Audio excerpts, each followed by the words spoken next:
నమస్తే, welcome to Suman TV. ప్రస్తుతం మనతో పాటు ఉన్నారు ప్రముఖ జ్యోతిష్యులు, కాశీలో శ్రీ కామాక్షి నిత్య అన్నదాన ఆశ్రమ నిర్వాహకులు శ్రీ నందిభట్ల శ్రీహరి శర్మ గారు. నమస్తే అండి. వాగర్థావివ సంపృక్తౌ వాగర్థ ప్రతిపత్తయే జగతఃపితరౌ వందే పార్వతీ పరమేశ్వరౌ. అన్నపూర్ణే సదాపూర్ణే శంకరః ప్రాణవల్లభే జ్ఞానవైరాగ్య సిద్ధ్యర్థం భిక్షాం దేహి చ పార్వతి. మాతా చ పార్వతీదేవి పితాదేవో మహేశ్వరః బాంధవా శివభక్తాశ్చ స్వదేశో భువనత్రయం. సదాశివసమారంభాం శంకరాచార్య మధ్యమాం అస్మదాచార్యపర్యంతం వందే గురుపరంపరాం. ఆదిత్యాయ చ సోమాయ మంగళాయ బుధాయ చ గురుశుక్రశనిభ్యశ్చ రాహవే కేతవే నమః. శృంగేరి జగద్గురు పీఠాధిపతులు శ్రీ శ్రీ శ్రీ భారతీ తీర్థ మహాస్వాముల వారికి, శ్రీ శ్రీ శ్రీ విధుశేఖర భారతీ తీర్థ మహాస్వాముల వారికి, కంచి కామకోటి పీఠాధిపతులు శ్రీ శ్రీ శ్రీ విజయేంద్ర సరస్వతి మహాస్వాముల వారికి ప్రణామములు తెలియజేసుకుంటూ కార్యక్రమాన్ని ప్రారంభిద్దాం. ముకుందా జ్యువెలర్స్ తెలంగాణలో మొట్టమొదటి ఫ్యాక్టరీ అవుట్లెట్ మన కొత్తపేటలో ఫిబ్రవరి 14న గొప్ప శుభారంభం. నమస్తే గురువుగారు. ఫిబ్రవరి 15 లేకపోతే 16న రథసప్తమి ఎప్పుడు చేసుకోవాలి అనేది భక్తుల్లో ఒకలాంటి సందిగ్ధత ఏర్పడిందండి. రథసప్తమి ఎప్పుడు వచ్చింది? 15న 16న? రథసప్తమి మాఘశుద్ధ సప్తమి తిథి రోజున మనం జరుపుకునేటువంటి పండుగ రథసప్తమి. అయితే ఈసారి 15వ తారీఖు ఉదయం 8 గంటల తర్వాత సప్తమి తిథి ప్రవేశిస్తుంది. 16వ తారీఖు ఉదయం 8 గంటల 57 నిమిషాల వరకు ఈ రథసప్తమి అనేటువంటిది తిథి ఉంటుంది. కాబట్టి శాస్త్ర ప్రామాణికాన్ని అనుసరించి సూర్యోదయానికి ఏ తిథి ఉంటుందో ఆ రోజుననే మనం ఆ యొక్క పండుగను జరుపుకోవాలి. కాబట్టి సప్తమి తిథి 16వ తారీఖు శుక్రవారం రోజు ఉన్నది కాబట్టి 16వ తారీఖు రోజునే రథసప్తమి తిథిని మనం జరుపుకోవడం చాలా ఆమోదయోగ్యం అని చెప్పవచ్చు. సో ఇప్పటి వరకు 15, 16 అనే దానికి ఒక క్లారిటీ ఇచ్చేసారు మీరు. మరి రథసప్తమి విశిష్టత తెలియచేస్తారా? రథసప్తమి యొక్క విశిష్టత చాలా గొప్పదని చెప్పవచ్చు. యుగ యుగాల నుంచి, లక్షల సంవత్సరాల నుంచి ఈ రథసప్తమిని మనం అత్యంత వైభవోపేతంగా జరుపుకుంటూ వస్తున్నాం.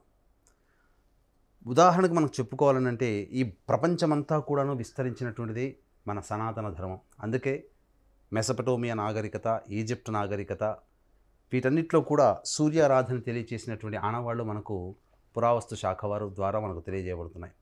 అంతెందుకండి, మన భారతదేశం గర్వించదగ్గ పారిశ్రామికవేత్త రతన్ టాటా గారు కూడా పార్సీ మతానికి చెందినవారు. అంటే పార్సీ మతంలో అగ్నిదేవత ఆరాధన, సూర్యారాధన విశేషంగా చెప్పబడి ఉంది. కాబట్టి మనము అనాదిగా ఆచరిస్తున్నటువంటి రథసప్తమి ఒకప్పుడు యుగాదిగా కూడా పిలుచుకునేవాళ్ళు. ఎందుకు ఈ రథసప్తమిని మనం ఆరాధన చేయాలనంటే మనకు దైవం ఎలా ఉంటుందో తెలియదు, ఎక్కడ ఉంటారో తెలియదు, కానీ మనకు కనిపించే ప్రత్యక్ష భగవానుడు సూర్యనారాయణుడు, అదే సూర్య భగవానుడు. కాబట్టి ఆ సూర్య భగవానుడు జన్మించినటువంటి రోజున రథసప్తమి వ్రతాన్ని మనం ఆచరిస్తూ ఉంటాం. ఈ రథసప్తమి రోజున మనం గమనించుకున్నట్లయితే జపాన్ దేశంలోని సుమిత్రా దీవులలో కశ్యప ప్రజాపతికి సూర్య భగవానుడు జన్మించాడు. కాబట్టే ప్రపంచమంతా కూడా తొలి సూర్యకిరణం జపాన్ దేశంలో సుమిత్రా దీవుల్లో పడుతుంది. ఈ రథసప్తమి పర్వదినాన్ని పురస్కరించుకొని అనాదిగా వస్తున్నటువంటి ఆచారాల్లో క్రమేపీ కొంత భాగము తగ్గిపోయి ఇప్పుడు కేవలము రథసప్తమి రోజున చిక్కుడు ఆకులు, జిల్లేడు ఆకులు, రేగు ఆకులు, అలాగే రేగు పండ్లు, ఈ వీటితో చేసుకునేటువంటి ఒక ఆచార సాంప్రదాయంగా మారింది. కానీ ఒకప్పుడు ఆరోగ్యం కోసం ఈ రథసప్తమిని ఎక్కువగా వ్రతాన్ని ఆచరించేవారు. ఈ సూర్య భగవాన్ యొక్క ఆరాధన వల్ల మనకు ముఖ్యంగా ఆరోగ్యం చేకూరుతుంది. ఆరోగ్యం భాస్కరాదిచ్చేత్, అంటే ఆరోగ్యం ఇవ్వాలంటే భాస్కరుడు అంటే సూర్య భగవానుడే ఇవ్వాలి. అలాగే ఐశ్వర్యం సూర్యాదిచ్చేత్, ఐశ్వర్యం ఇవ్వాలన్నా కూడా సూర్య భగవానుడే. మనకు తేజస్సు రావాలి, ఒక మనిషిని చూడగానే గొప్ప తేజస్సుతో వెలిగిపోతున్నాడంటే ఆ వ్యక్తి సూర్య భగవాను యొక్క అనుగ్రహాన్ని పొందినాడు అని చెప్పవచ్చు. ఇక అంతేకాకుండా గమనించుకున్నట్లయితే ప్రధానముగా పురాణ పురుషులైనటువంటి రాముడు కానీ, కృష్ణుడు కానీ, భీష్ముడు కానీ, సత్రాజిత్తు కానీ వీళ్ళందరూ కూడా సూర్యదేవత ఆరాధన చేసి అనేక వరాలు పొందారు. సత్రాజిత్తు శ్రీకృష్ణుడి యొక్క మామ అనగా సత్యభామగా తండ్రి. సత్రాజిత్తు సూర్య భగవాన్ని ఉపాసన చేసి శమంతకమణిని సంపాదించుకొని ప్రతిరోజు కూడాను 100 బారువుల బంగారాన్ని అందించే మణిని సొంతం చేసుకున్నాడు. కృష్ణుడి మనవడైనటువంటి సాంబడు కూడా తనకొచ్చినటువంటి పెద్దదైనటువంటి వ్యాధిని ఈ సూర్య ఆరాధన వల్ల తొలగించుకున్నాడు. కవి శ్రేష్ఠుడైనటువంటి మయూరుడు ఈ సూర్య ఆరాధన చేసుకొని మయూర కవిగా ప్రసిద్ధి పొందాడు. అలాగే తనకొచ్చినటువంటి రోగాన్ని కూడా రూపుమాల్చుకున్నాడు. అందుకనే సూర్య స్తోత్రంలో మయూర కవి సూర్య స్తోత్రం అని ఉంటుంది, సాంబకృత సూర్య స్తోత్రం అని ఉంటుంది. అలాగే రాముల వారికి కూడా రావణ భీకర యుద్ధంలో రాముడు అలుపెరగకూడదనే ఉద్దేశంతో అగస్త్య మహాముని స్వయంగా ఆ యుద్ధ క్షేత్రానికి ప్రవేశం చేసి ఆదిత్య హృదయాన్ని ఉపాసన అందించాడు. కాబట్టి సూర్యుని ఆరాధన వల్ల అనేక ఉపయోగాలు ఉన్నాయి. దాని యొక్క విశిష్టత చాలా గొప్పది. కాబట్టి సూర్య ఆరాధన మనం ఆ రథసప్తమి రోజున విధి విధానముగా చేసుకోవాలి. సూర్య ఆరాధన చేసేటువంటి ఆ రథసప్తమి రోజున మానవులు ఎవ్వరూ కూడా మద్యము మాంసాహారము ఆ 16వ తారీఖు రోజున భుజించకూడదు. వీలైతే 15వ తారీఖు రోజున కూడా భుజించకుండా ఉంటే చాలా మంచిది, ఎందుకంటే సప్తమి తిథి కూడా ఉంది కాబట్టి.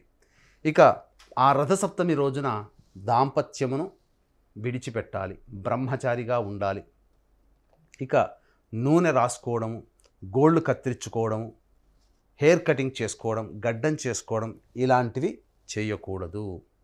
వీలైతే రథసప్తమి రోజున ఉపవాసాన్ని పాటించి తదనంతరం ఆ యొక్క చంద్రభగవాన్ని దర్శనం చేసుకొని భోజనం చేసినట్లయితే రథసప్తమి యొక్క వ్రతాన్ని ఆచరించిన వాళ్ళమవుతాము. అలాగే రథసప్తమి రోజున ఆచరించినటువంటి ప్రభావం వలన సూర్యుని యొక్క అనుగ్రహంతో మనకున్నటువంటి అనేకమైనటువంటి ఇబ్బందులు, కష్టాలు, నష్టాలు, సమస్యలు ఇవన్నీ కూడాను అనతి కాలంలో తొలగిపోతాయని చెప్పడంలో ఏమాత్రం సందేహం లేదు. అలాగే వీక్షించేటువంటి ప్రేక్షకులు మహాశివరాత్రి సందర్భంగా కాశీక్షేత్రంలో నిరంతరము కూడా ఈ యొక్క అన్నదానం జరుగుతుంది. శ్రీ కామాక్షి నిత్యాన్నదాన ఆశ్రమం ద్వారా మీ పెళ్లి రోజున కానీ, మీ పుట్టినరోజున కానీ, మీ యొక్క స్నేహితులతో, బంధువులతో మీ ఆనందాన్ని పంచుకోవడంతో పాటు కాశీలో ఉన్నటువంటి శివబంధువులతో కూడా మీ ఆనందాన్ని పంచుకోదలిస్తే అన్నదానం కోసం కార్యక్రమం తదనంతరం కాంటాక్ట్ చేయవచ్చు. అలాగే సంబంధించినటువంటి మార్చి 8, 9 తేదీలో మహాశివరాత్రి సందర్భంగా కాశీక్షేత్రంలో శతరుద్రయ పారాయణం, ఈశ్వరానుగ్రహం కోసం మహాశివరాత్రి సందర్భంగా శతరుద్రయ పారాయణం, విద్య, వివాహం, ఉద్యోగం, దాంపత్యం, సంతానం, అనారోగ్యం వంటి అన్ని రకాల సమస్యల నివారణకి 21 హోమాలు మహాశివరాత్రి సందర్భంగా కాశీక్షేత్రంలో జరపబడుతున్నాయి. కాబట్టి గోత్రనామాల నమోదుకు కార్యక్రమం తదనంతరం కాంటాక్ట్ చేసి పూర్తి వివరాలు తెలుసుకోవచ్చు. గురువుగారు, రథసప్తమి విశేషాలు, ఆ రోజు ఖచ్చితంగా పాటించాల్సిన నియమాల గురించి వివరంగా తెలియజేశారు. ధన్యవాదాలు. సర్వం శ్రీ ఉమామహేశ్వర పరబ్రహ్మార్పణమస్తు.